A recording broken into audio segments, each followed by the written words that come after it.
Hello and welcome back, everybody, to day 4 of Summer Sales Week 3. I'm your host, Ryan Selvey. Thanks for tuning in. Want to say hello to Kendall, to Annika, to Randall, to Anna, to Katarina, to Visual Maji, to Onder, to Abbas. We're live on both My Behance and we're also live on the aescripts YouTube channel. So wherever you're tuning in from, we are glad that you're here. We're excited to give you a lowdown on some of the sales that are going on this week that are up to, and not actually up to, I keep saying up to, and I have a graphic that says up to, but it is 25% off. Amazing. Which is a really good opportunity for anybody who's been on the fence for any of these awesome plugins. They're always wonderfully priced, but as it stands, summer sales tend to get people going, and everyone likes a sale. So this is the 3rd week. The 4th week, while this week ends tomorrow, there is another week coming up in August, and we'll be getting into that a little bit later. But we're excited to have you.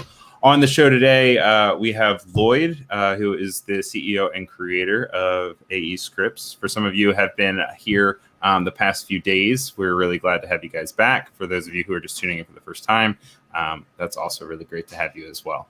So without further ado, it's my pleasure to go ahead and bring in Lloyd. Hey, Lloyd, how's it going? Great.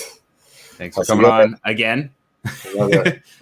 Always a pleasure. For those of the viewers that are tuning in for the very first time, do you just kind of want to give a rundown of the site and when you started and how it got to where it is now? Sure. I guess I still am, but mainly I was a full-time After Effects designer, animator, creative director, or whatnot. And I started making little tools to kind of help my workflow. And those became popular. People were like, "Oh, can you send me that tool?" So there was a few other people that I knew doing scripts at the time. I said, "Hey, what do you guys think about putting a site together where people can get these easily?" And that was, a long time ago. I think 2008 is what we've decided is when I started, and then we'll say around 2012 is when I got sort of everybody wrapped into it, and then now here we are. If you build it, they will come. But it is a very much like artist-focused community where the reason we do this is because we are all artists ourselves, and we created a site that works the way we would expect it to work. Not necessarily the best sort of like for business. You know what I mean? Yeah, no, absolutely. But I mean, that it's also giving power to the people for being able to create these plugins and being able to actually makes a bang for their buck off of actually creating solutions to previously hiccups in the work process and workflow of some of the most sought after features for After Effects and Premiere. I know that those are probably the two biggest ones, but we also have a wide variety of other programs also on the site, which is great. I do want to bring you guys over to what it's kind of looking like right now. If you look at aescripts.com, where this all lives, you'll see that it brings you directly to the sales right as you enter aescripts.com. There is a flurry of them from all these on the front page to 14 pages worth of sales. You can also click onto here, and this will bring you into a area that'll actually have a long-term list of sales of all the things that are here for this week. But then also what's coming up on August 9th to 13th, which if you want to do some early shopping, you can check out to see which ones are going to be on sale in the future.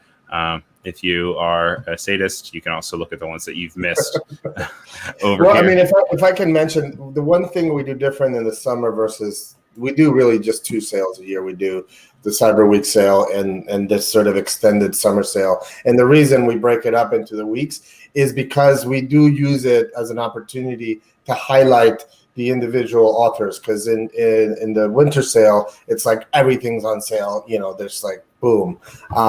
This, you know, because if we feel the summer's a little slower, everybody's got a little bit more time, you know, sort of dig in, find out, maybe find discover some things you weren't aware of, or learn more about some tools.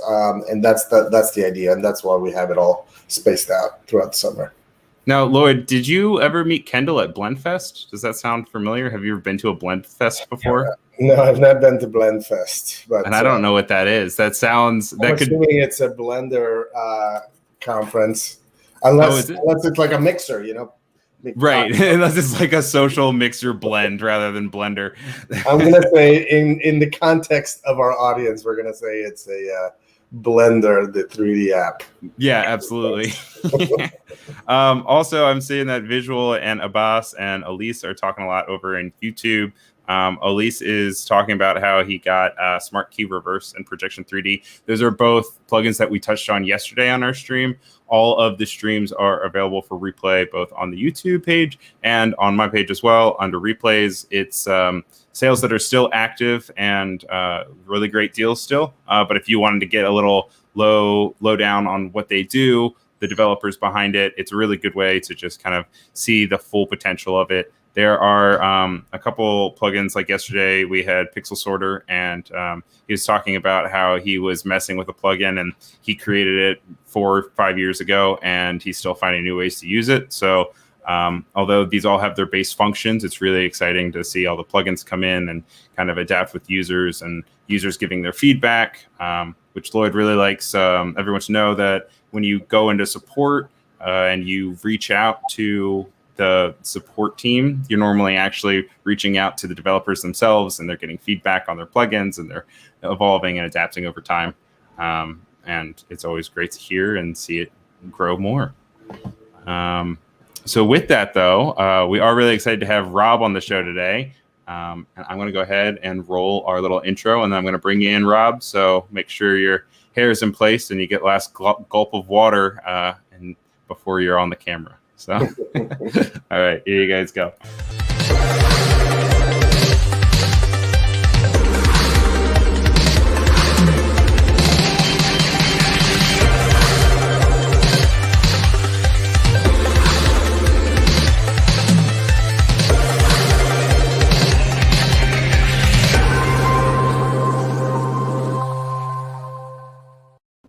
All right, welcome, Rob. How's it going? It's going pretty well, thank you. I'm the only one not wearing that color red, though. I was going to say, Rob, you got the memo. Nice job. Well, you know, I do. Color coordinating is so important, and I couldn't agree more. Yes, and also with the gray in the beard. Yeah, no, I mean, I know. I feel very out of place. But thank you for coming on the show. It's great to have you. I know that you have actually 3 different plugins actually on aescripts that are up for sale right now. When did you get into creating plugins, and how did that happen? Well, the first plugin that I did it really was like an intellectual exercise for me. I was working at an ad agency and we had a slow period, and I've always done sort of dabbled in programming a lot of my life, and I used to actually be an internet developer. And so the first one I did was barn doors, and I had absolutely no need for it. It was just like, can I do it? And I made it work, and I used it on a couple of projects and thought it was cool, and decided to put it up on aescripts just because, or with a name your price option, just because I'd actually downloaded a bunch of stuff from aescripts. I thought this is a good way to give back to the community. And then the second one, Quick Ed, a guy that I was working with was just like too lazy to learn the commands. And but he just wasn't into it, and so he said, "God, it'd be so helpful if we could just have a little panel." And I thought, I can do that. So I made that was a quick and dirty one, and put that one up on there. And then the third one, Marker Maestro, was one that I developed during the pandemic last year. That one was actually one that I used because it was. I do use Quick Ed too because I get tired with the key commands. after your criticism of him being lazy, then you're like, actually, I'm just as lazy. Well, this finger is it gets worn out, Yeah, right. So it's much easier to click now. But it actually, I found that was actually helpful if you wanted to put in multiple solids or multiple nulls and stuff like that. It's just a matter of just like bam, bam, bam, bam. There you go. They're all there. So, but Marker Maestro, it came out of like a project that I was working on where I had a lot of audio markers, and I wanted to put them up. I wanted to put them up where I could see them. And then I realized there's absolutely no way to copy and paste markers in After Effects. To me, it just seems like a no-brainer. Like, why would you not be able to copy and paste these things, or to select multiple markers and move them? And you can't. There's no way to do it. So that one took me a lot longer to figure out. But I had to rebuild part of the interface so that you could edit the markers within the context of the script. And it took a while. And to your point earlier about having people, submitting tickets and stuff and making that, having that one-on-one, it was interesting because the way that I use it is different from the way that other people were using it. And I realized this would be a lot more helpful or a lot more useful if I just made a couple of changes to accommodate the way that they were using it, and it opened it up. And it's gotten me thinking about like, okay, how do I, streamline this even more so that because there's some things about it that are still the interface that are still confusing to people. So, it's been great having that feedback. Now, I know you said that you use it differently than some of the users do. How do you particularly kind of bring it into your workflow, and how has it been of use to you when you're creating markers with the project? Well, for me, the markers, I'm not a designer. I just do animation and, special effects and that kind of stuff. And so when I usually am doing the audio for my projects as well. So my thing, the way that I like to work is I go into the scratch track and I'll put markers in so that I know this is where this needs to happen. This is where this needs to happen. I know where I want to start a movement and end up here, that sort of thing, and just mark out the transitions. And so, when you've got it down on if you've got a project with multiple, or a comp with multiple layers, more than like 10, 12 layers or so, then you've either got to keep your audio up at the top, or you have to keep it down at the bottom. You keep having to move it in order to see where they are. And then if you have to split the audio up, then your markers get all moved around. And I just prefer to have it. I just want to be able to copy all those markers and then paste them up into, another comp, or if I want to duplicate those markers in one comp into another comp, I can do it with this tool as well. That's fantastic. And if I can add something to that, one of the things that makes, a lot of the times that we put out tools, a lot of people go, oh, this should be, After Effects should have this built in, like, why isn't this a native functionality? And Rob just touched on why that isn't so straightforward, because everybody has a different workflow. And what makes After Effects awesome is that they made this API that allows you to create these tools for exactly your workflow. So, and if some, it doesn't matter how we're talking about niche things yesterday. It doesn't matter how niche, you're going to find if there's 4 or 5 people that really, really need that, you can create a tool for those 5 people. And that's super powerful. And I think that's one of the reasons After Effects is still sort of the de facto tool that it is after so many years. It's because of this openness. So look, you don't have to be a programmer yourself. Rob just explained he built the tool for himself. He put it out there. Then some people gave him feedback. He changed it for them, and that's the gem, the golden sort of the golden goose. Golden goose as to why the essence of aescripts and why we're here, and I just love hearing these kinds of stories, because that's just it. Well, you're talking about niche scripts. I did write a script once. I had a client that wanted to build a pyramid out of video, like a video pyramid. And this, I don't do 3D. It baffles me. And so I thought, oh, I know how I can do this. I can build it out of solids and then attach a video to the front of it and make cubes and then build like a ziggurat, right? So I actually wrote a script that would figure out, it took in an Excel sheet. Oh, wow. Links to the videos. It would import all the videos. It would then create blocks with the face of it as a video, and then stack them into a 4x4 base pyramid, with all so that I could go around it at any angle and take the camera around any angle and then start moving the camera around. And because at first it was just, I was trying to build these things and it was just impossible. So then I thought, this is a great, opportunity to write a script that absolutely no one is clamoring for. No, you'd be surprised. Someone is out there, yeah, for sure. Yeah, I still have it. It's called Pyramid-O-Matic, and I love the name. Yeah, anybody who needs it, just let me know. So I see in the YouTube chat over here that Ivan's asking about if there's a video to learn how to use markers to learn your workflow. I know that on the actual plugin profile page, which we've had linked there, it'll walk you through how to use the plugin itself. But I can also actually throw in 2 quick YouTube video links as well into the chat if you want to check those out.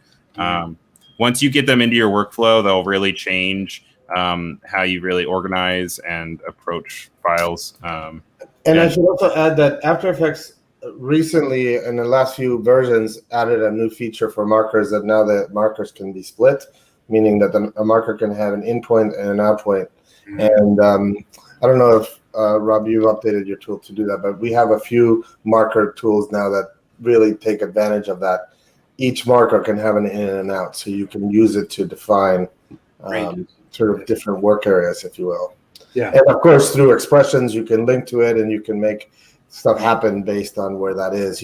One thing that's really worth mentioning with scripts, and we'll say expressions here, and any kind of sort of rigging that you can do in your After Effects project, it might seem like tedious to set up at first, but one of the other advantages of that is, we all have clients, and clients always make changes. And so if you have a rig where making changes is not that big of a deal, you're going to have a happy client, and you're not going to compromise your design or your animation, because it's easy to make those changes.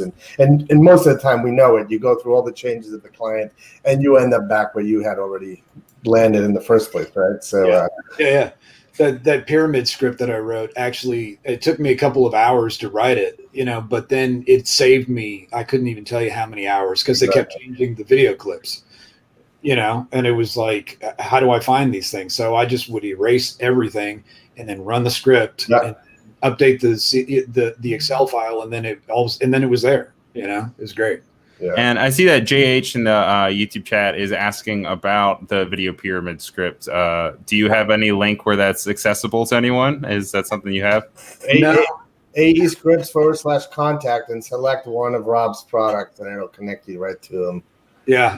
You just made a lot of friends. It's pretty funny that somebody would be interested in it. I can go back and look at it again and see if I can make it, if it's usable for somebody other than me. A lot of times it's like they're very quirky, and I know what the quirks are, and so then I can use them very quickly. But for usage, I'd have to like re-examine it. But yeah, I mean, that'd be pretty funny. Now, when you have your organization for your Marker Maestro, obviously a big part of markers and having your files organized is a really good way to make your project files pass-off friendly. If someone doesn't have Marker Maestro and they go and they create it, they can still pass it off and there's no issue between people, right? Yes. Yeah, and that's a big difference between scripts and plugins. You know, we have both names in our name, but a lot of people, to be honest, I wish we didn't have some labels, if you will, because at the end of the day, they're just tools. People need to do something, and the tool is this. Whether it's a plugin or a script or an extension really should not matter to the end user. But unfortunately, After Effects does require you to have a little bit of knowledge as to, because they're installed differently and whatever. And so one big difference between scripts and plugins is scripts run once and they do something and they modify your project, and then that's it. So that means that whatever that script did, it's now in the project, and you can hand that project off to somebody else, and they don't necessarily need the script to read the project. They might need the script if they want to make changes or whatever, and I'm being very general here, of course, versus plugins, which are they are actually rendering something like an image on a layer. So for plugins, you do actually need to have the plugin if you give it to somebody else. But of course, plugins also, most of them have this really cool trial mode, which means that you get the full functioning version of the plugin, and it just renders a watermark. So you can actually give it to somebody. They can make changes or whatever, and it's just a person that renders it that would actually need to have the license. Yeah. And so for this week's of sales, actually, Marker Maestro is down to $18.75, or it's normally at $25. But correct. Your other two are still name your price, correct? Yeah. And perfect. The price is usually $0. Just well, like we were saying the other day, if you want to do $200, it's more than welcome. Go above and beyond. But also, there's a suggested prices of $749 and $374. I've had somebody throw me a quarter for it even once. Really, a quarter? Like at that point, then like 17 cents. I was just like, yeah. Okay. You got taxes and all this stuff on top of that. Then, like, what are you going to do? Yeah. Now I got to figure that out. Thanks. Yeah.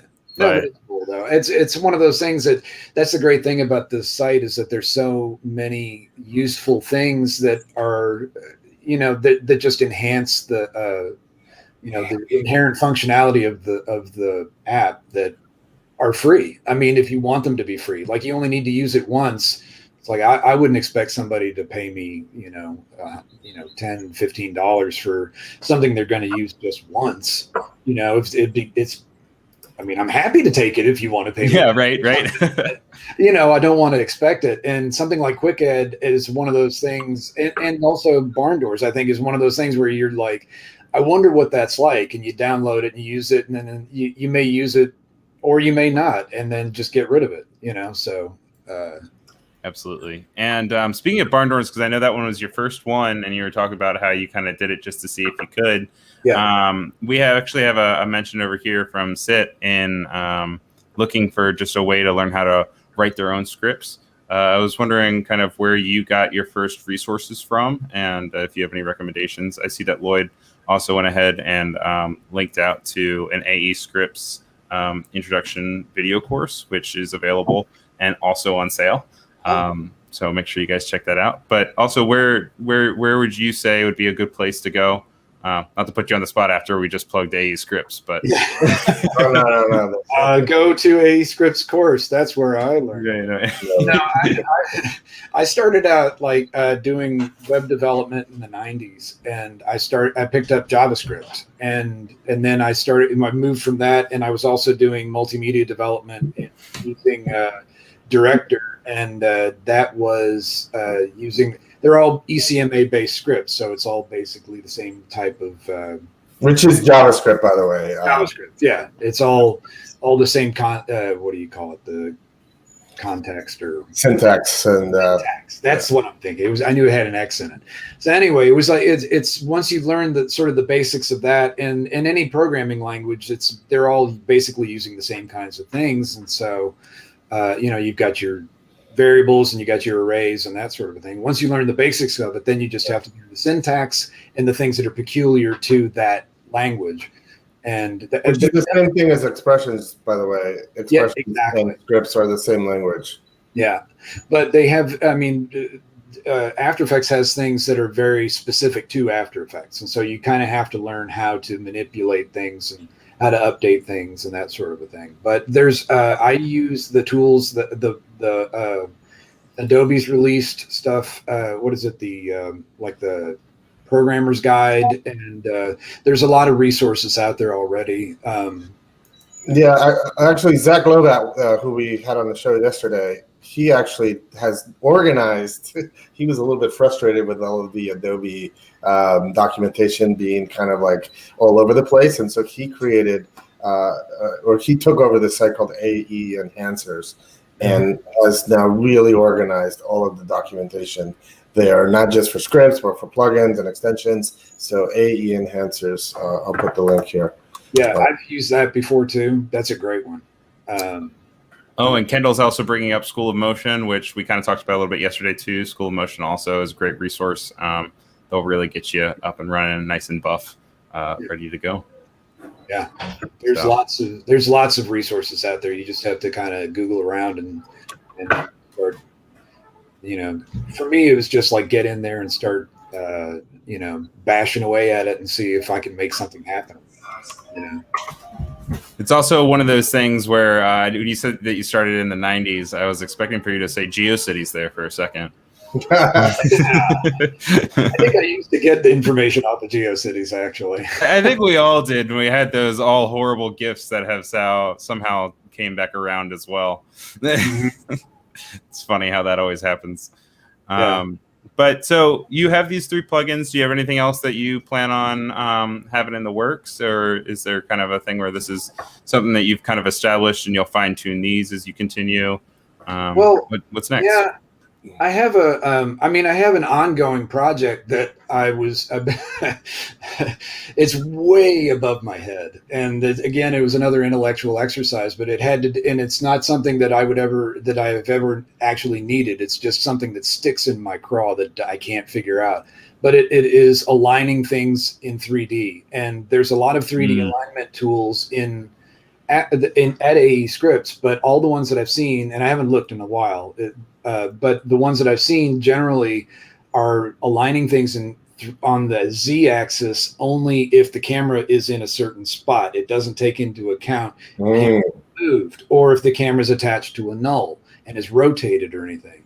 So a real alignment would be to make 3D objects align the exact same way that 2D objects align.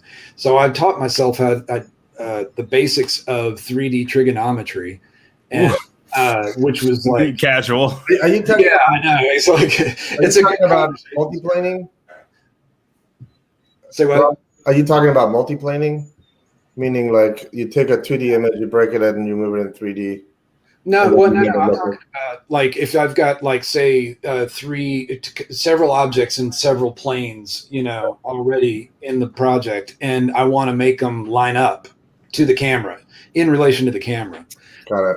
Yeah. Then right now there's no way to do it, and it's hard. To a point where I can get objects to line up to the left, to the right, to the top, to the bottom, the center, but they don't actually line up because they're not doing what I want them to do. So what I need to do now is to figure out the rotation, how to make it keep the rotation relative to the camera, and then make them line to camera, to the screen, left, right, whatever. And wait, isn't this such a much more fun way to learn trigonometry? Because like when I learned it in school, I was like, what is the numbers? Yeah.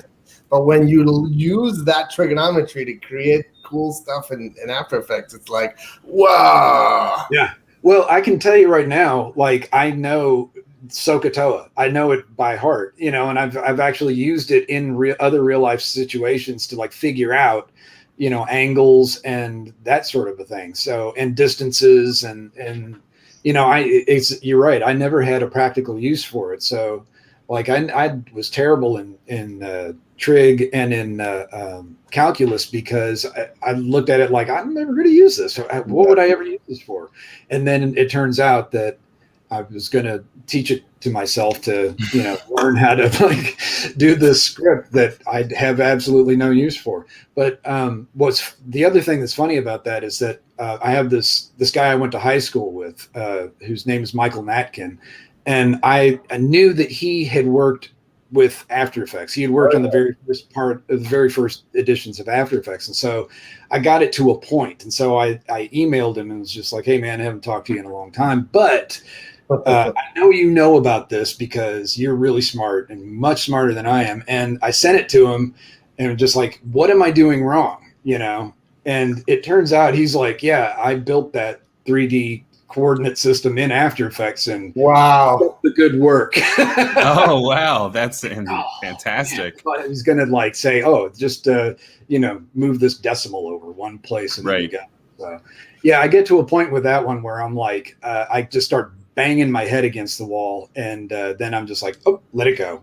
And so then I go and I let it go for several years, and then I'll go just decide, okay, I'm going to revisit this thing, and I actually make progress that way. You know, it's just very slow going, but you know, for me, it's more like fun than anything else. It's just the intellectual challenge of actually figuring this stuff out, and then maybe somebody's going to find it useful. I don't know.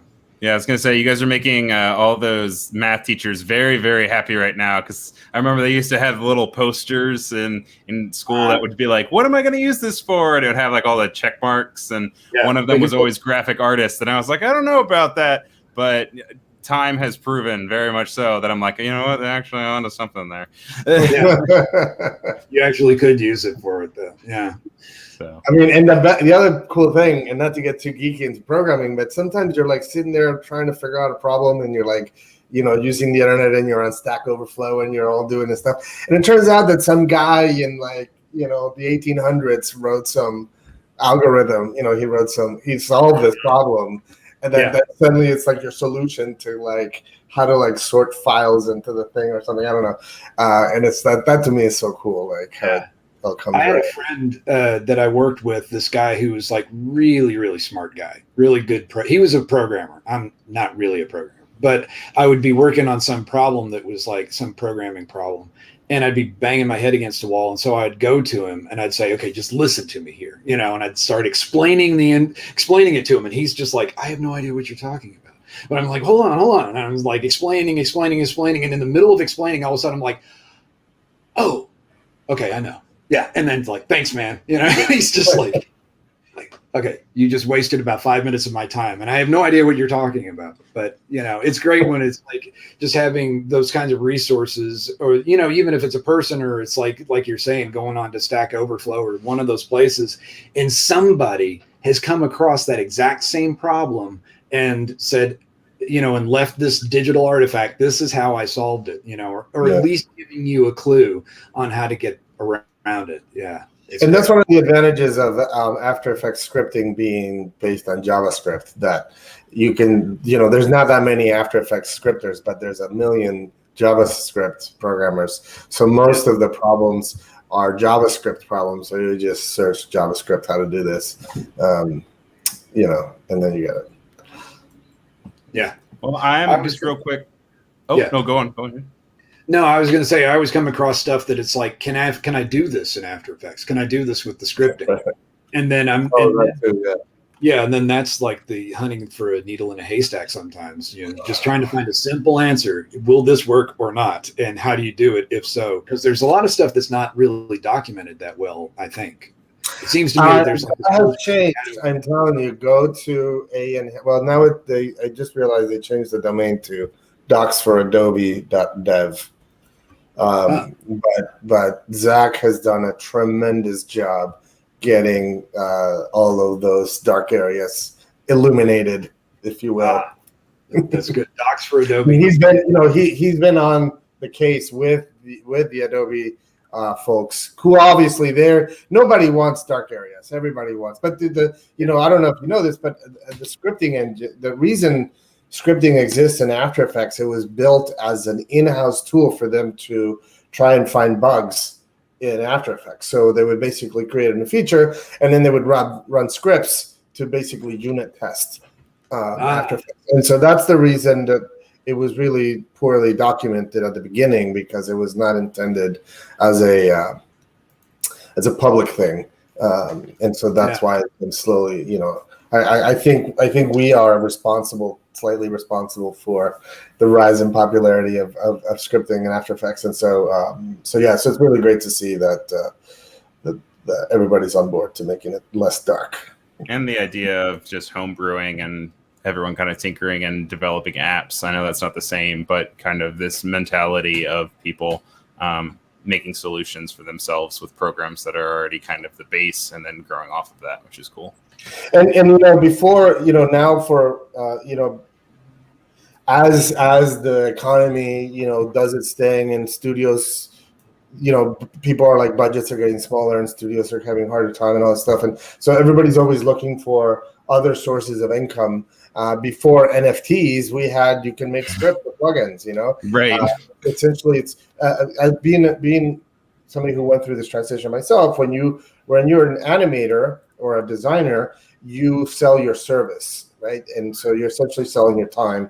And when you're working, you're making money, and when you're not working, you're not making money. But when you create a plugin or a script, you create a product, and that's quite different, because that, as my dad used to say, if you're making money while you're sleeping, now you've got it figured out, right? So it's a gret way to have that, like, sort of. Was your father Warren Buffett? Yeah, not quite, but I, think about that, right? And this is, I guess, why these like NFTs have kind of blown up, because it's the same concept as you're converting your service into a product. And so that's always good. That's the American That's a great point. Yeah, because then people also get resource out of it. You get to learn something, and at the end of the day, you also get passive income. And the more streams that you have, the better. And one of the reasons we set up aescripts is because it used to be that to be able to create a plugin, it had to be like some major, trap code particular kind of thing.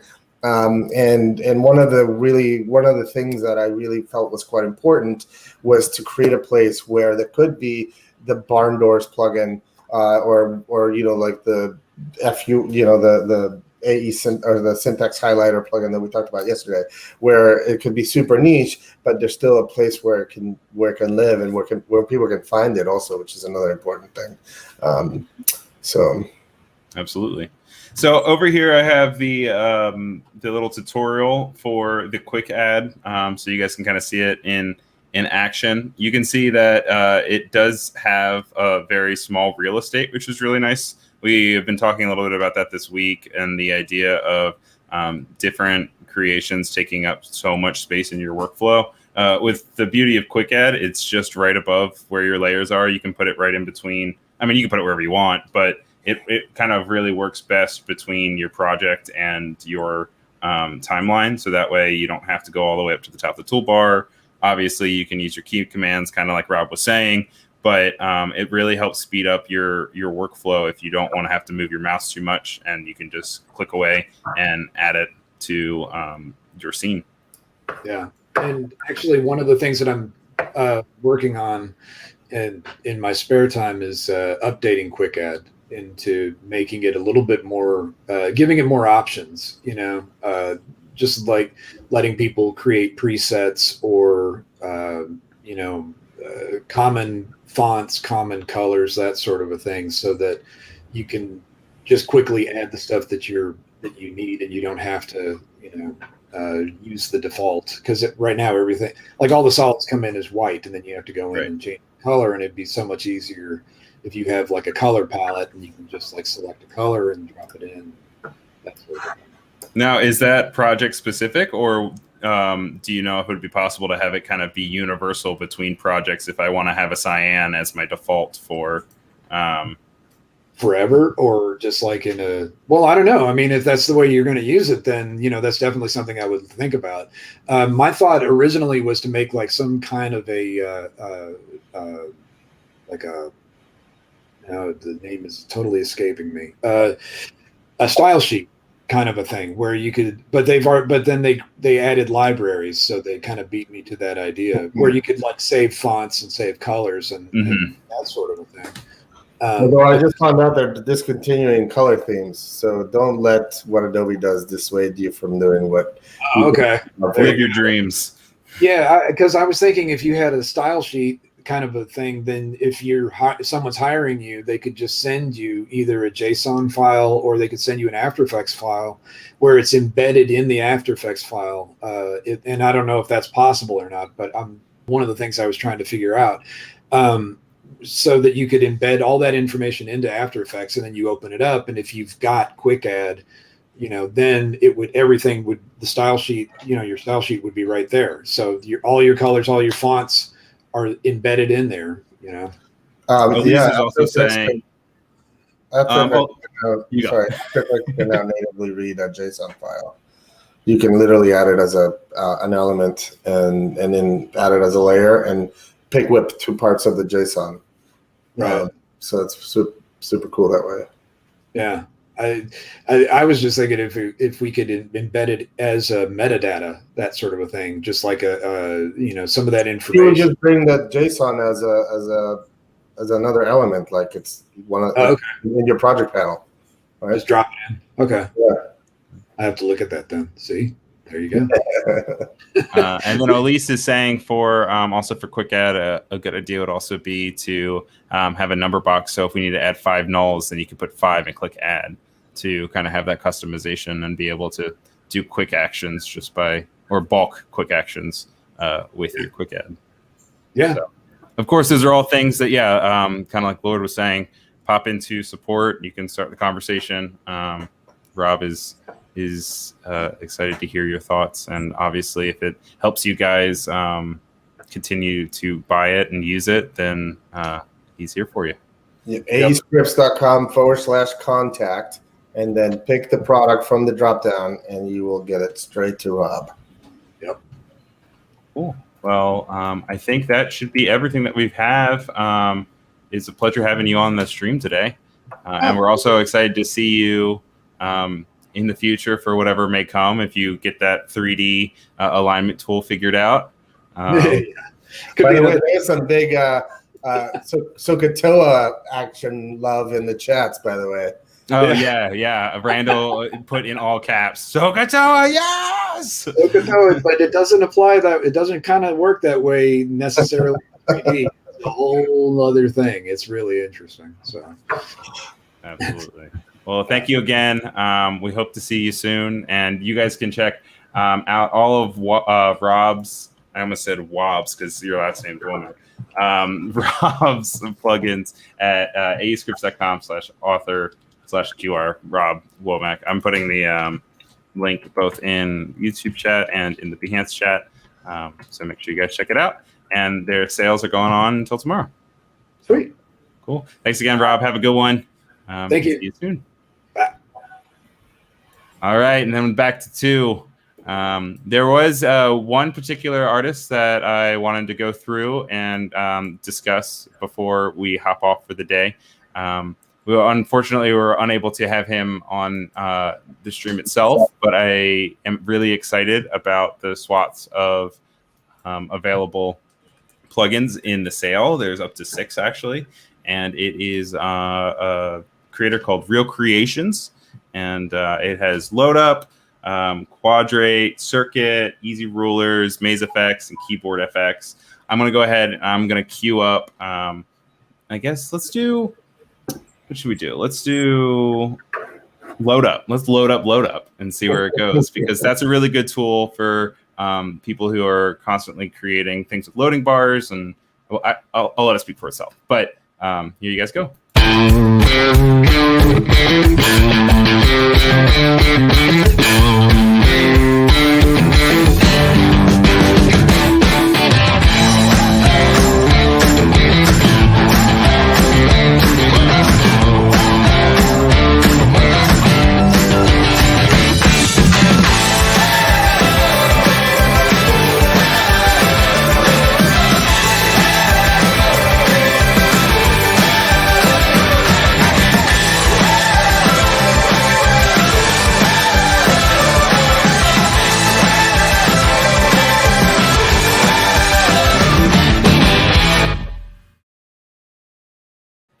All right, so that's load up. I think one of the really cool parts of load up is just being able to use it. I know we were saying how not all the plugins are used directly as how they were kind of intended. And I think as somebody who does a lot of explainer videos myself, I know that I'm constantly messing around with stats and finding new ways to represent graphs. You can obviously go in and you can use the radial wipe to kind of apply that to a circle of some sort. But the cool thing about this plugin in particular is that you can then link actual data to go alongside the load. So if you kind of wanted to have a crawling number that increases as you increase the amount of whatever it may be of the load bar, you can also have that increase over time, which is really cool. Also, Elise, nobody from Montreal today. Sorry to disappoint. I know we were on a marathon a little bit for there, but none today. You called us out yesterday, so we couldn't do it again. By the way, speaking of math, Real Creations does some really math-intensive plugins. This load up is a cool graphics one, but like quadrate effects, maze effects, circuit effects are real procedural plugins that generate like a real maze or real circuits, like a computer motherboard kind of thing, or quadrate is different sizes of quadrangles. And it does it all for you, so you don't have to really worry about that. Which is really nice. Yeah, obviously, yeah. Often, a lot of times with some of the plugins, like you get the plugin and you gotta have to teach yourself the plugin, and then you have to kind of teach yourself the math that goes along with the plugin. In this case, with Real Creations, they do a really good job of making it really easy to be onboarding and figuring out kind of what is the base level for users to be able to go in and have the system do the hard work for you, so you don't have to do all the heavy lifting. I'm excited. It says that Kendall's saying, "Ooh, I might have to get this one." So that's always good. I put the link in both for you for the full link to Real Creations. As Lloyd was saying, there's plenty of cool ones to check out. Is there another one in particular that you would like to see highlighted, Lloyd? I think they're all great. I think he's got two categories. Load up, easy rulers, and keyboard effect are like on-screen graphic kind of things. Like load up makes loading bars. Easy rulers makes rulers, and keyboard effects is like if you actually need to see a keyboard typing, that does it for you. And then there's like what I call the math ones, which are the circuit effects, maze effects, and quadrate effects. Are these like literally they use procedural math to create these really cool graphical things. Again, like a real circuit board, a real working maze. And then the quadrate, which is really more just to create cool looking textures, Mondrian, if you will, kind of a thing. Well, the really cool thing too about it is that normally these can get up towards like $30, $40, and right now they're all, I think they're all under. Yeah, they got $22.49 for all of them. The only one that is $29.99 is Easy Rulers, but that in itself is normally even $39.99. So these are really powerful tools. They're on a really good discount for today and tomorrow, and you guys should check them out. I'm going to go ahead. I'm going to queue up, just since you specifically called it out, I'm going to go ahead and pull up the Circuit FX promo. Yeah, that was really cool. And we can check that one out so you guys can see a little bit more of the advancement of this plugin and how it can really lift.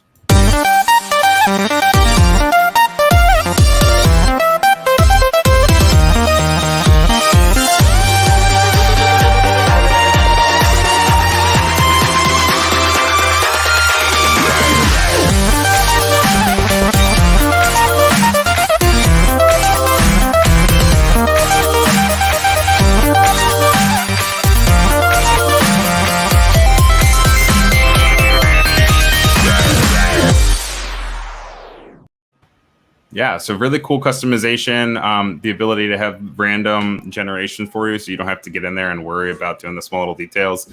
And as Annika said over on Behance, amazing, 25% off for you. And I mean, perfect example of something that if you had to do that by hand, it would take you probably days or weeks to do it.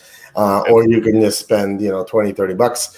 And it's like not only done for you right away, but because it's procedural, when you show it to your client and the client goes, oh, the circuits are a little too dense or, too green or whatever, it's like, oh, I just move a little slider. But if you had done it all by hand in Illustrator or whatever, it'd be like, oh, well, I wish you had told me before, So, yeah. So you want to work smarter, not harder. Yeah, that's right. I think especially for a lot of these, just relating it to my expertise or my workflow, I know that something like keyboard creations or keyboard effects from Real Creations is really nice, because if you're doing explainers, it's always kind of nice to have the keyboard on screen. So if you're going over different hotkeys or if you're going on how to use a program in particular, it can be very burdensome, kind of how Lloyd was saying, with going in, and yes, it's possible and it's easy, and you could do like a repeat of like a square over a keyboard, but keyboard actually gives you these really good preset keyboards that you can use and just have that implemented onto the screen. And then you don't have to spend all that time worrying about representing it properly, or if you have to change things. And instead you can focus on the tutorial itself. Sit is saying, I'm in Montreal, so we're okay. And then Bojack's saying hello from Uruguay. So I'm glad everyone's tuned in from all over the world. It's great to have you guys here. We're both Brooklynites here, which is, got to represent the New York for the rest of the population. It's great to have you guys here. I'm going to actually, just because I was talking about it, I'm also going to play the keyboard one too. And then I promise you guys can do the other exploring for yourself. But I do want you guys to check out this keyboard one.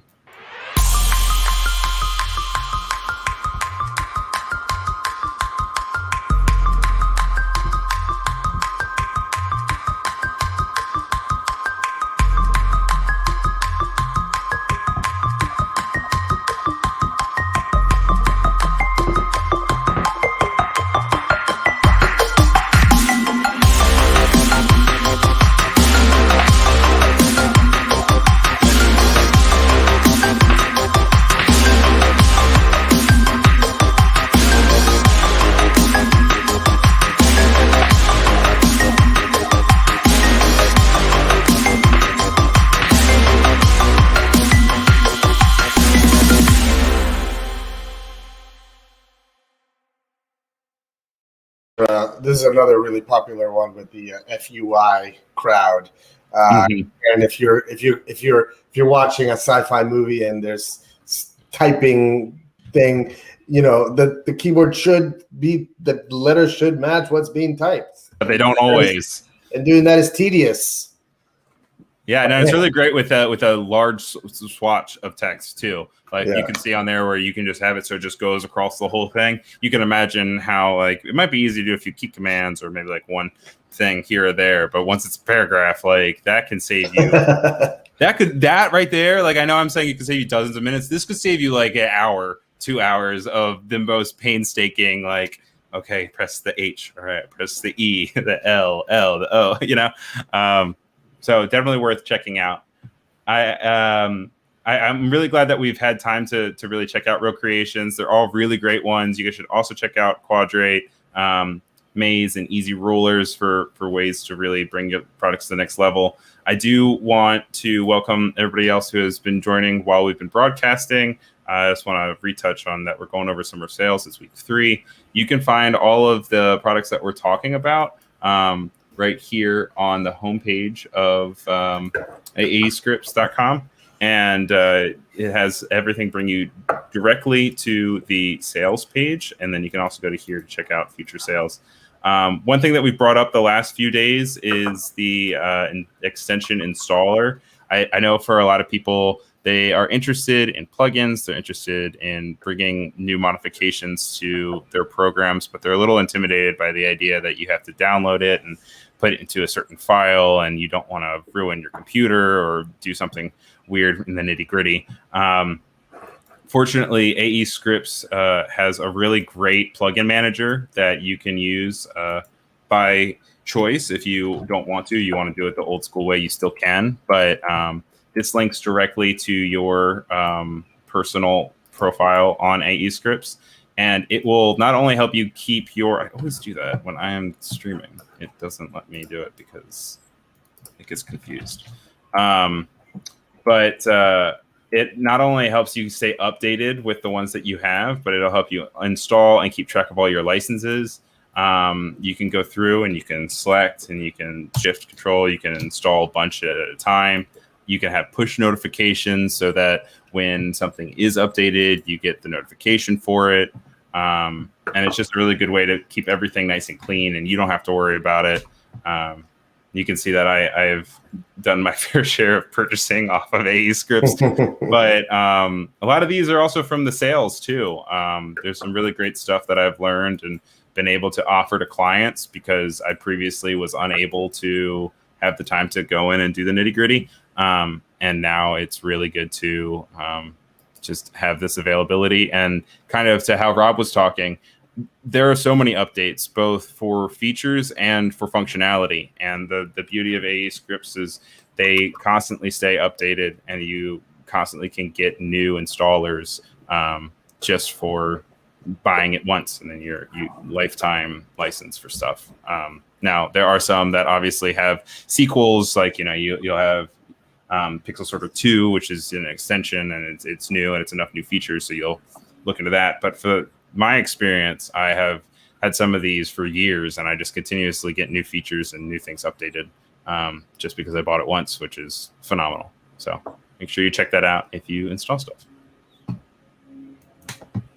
And then, like I said, there's only one more day of the summer sale.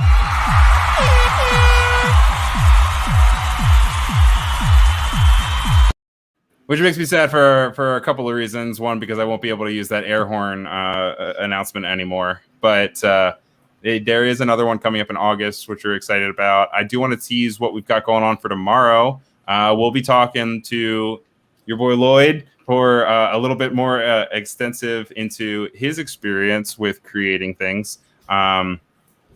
He actually started the whole thing with creating himself, and then now he has a big offering of different things that you can get on sale from him, and we'll be going through that.